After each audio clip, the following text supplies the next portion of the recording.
Startup Minute on India Business Hour. Today, Oyo Rooms, an online budget hotel aggregator, is touted as one of India's most disruptive startups, and its 21-year-old founder, Ritesh Agarwal, for all practical purposes, is the entrepreneurial ecosystem's new poster boy. Get this, he grew up in Orissa, was mentored by PayPal's Peter Thiel, and made his fortune based in Gurgaon in a few short years.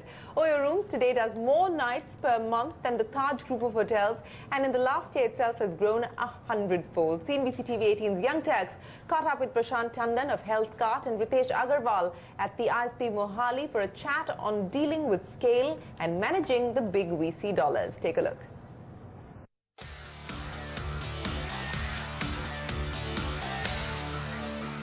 What have you done during this time of rapid expansion to hold the bull by its horns, so to speak? We've been a very metric-driven company at the core, which means if at any point of time a city goes below X% in terms of guest experience or net promoter scores from the 60% sample size of consumers that we talk about, we pause expansion in that city.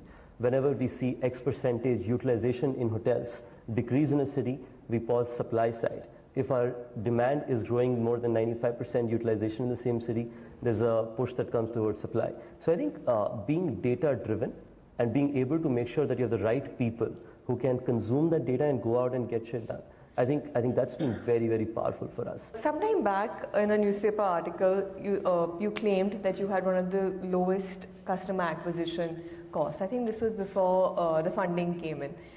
After that, after that, I've noticed that you've brought on Madison Media to be your sort of agency. Noticed a couple of ads that are coming out. I saw one last night itself. And will you still strive to have the lowest customer acquisition cost, or is that something now you can put on hold for a while? We always aspire to be a mass market hospitality brand. There is none in the country at this point of time. So while we are technology in nature, we want to make sure that any user in this country, of this 450 million people, which is 150 million more than the population of the United States, who get out of trains, buses, trucks, etc., and land in a new city, their first choice of accommodation is Oyo Rooms.